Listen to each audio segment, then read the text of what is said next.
Hey, Woodstock. You look a little upset. What's on your mind? Oh, nothing.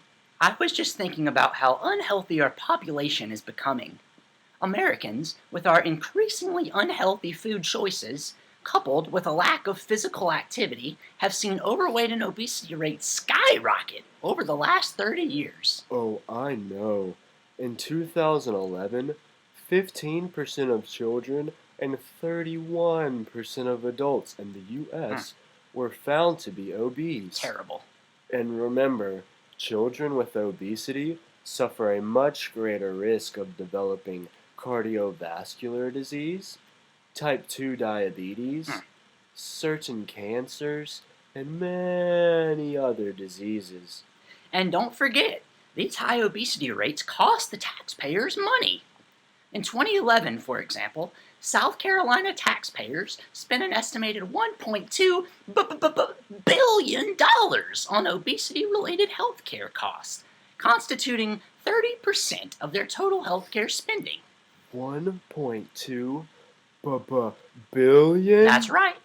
Well, I'll be. Yeah, things are getting pretty bad. But what are we supposed to do about it? I mean, we can't force people to exercise and eat healthier. No, we can't. But we can allow children the opportunity to get their daily recommended amount of physical activity. We just need to convince the South Carolina Department of Education to pass legislation that will give the students time to engage in physical activity during the school day. Wait, but won't that take away from the students' classroom time? I mean, students need time for science, math, and other important subjects. Yes, I agree. And by allowing students time to be physically active, we can ensure that they get the most out of their time in the classroom. Studies show that by engaging in physical activity, students are better able to perform in academic settings. And just how much time are we talking? Well, the national physical activity requirements for children aged 6 to 17 are 60 minutes of moderate physical activity 7 days per week.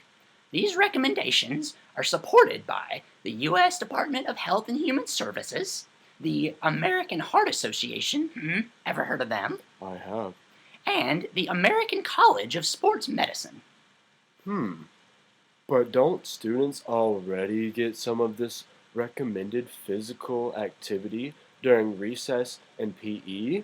Actually, South Carolina currently doesn't even require schools to provide recess to students. Uh huh. What?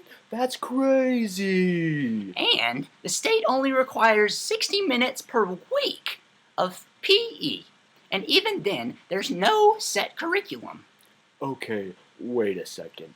So these kids could potentially get 0 minutes of physical activity per day? Yeah. And you wonder why we're so overweight in this country. Sheesh. If implemented, this legislation would cost no more than the salaries of the newly hired public health officials, along with the cost of some necessary sports equipment that a given school may or may not already have. The potential gains, however, are staggering. Aside from allowing students to meet the National Physical Activity Guidelines, which, as scientific research has already proven, aids significantly in their cognitive development, increasing the academic success of South Carolina students and potentially increasing the competitiveness of the state's workforce, this legislation can potentially save South Carolina's taxpayers upwards of $1 billion annually. And because over 90% of South Carolina children attend public schools, this legislation will benefit the vast majority of children across the state. Well, Woodstock, that makes sense to me. Me too.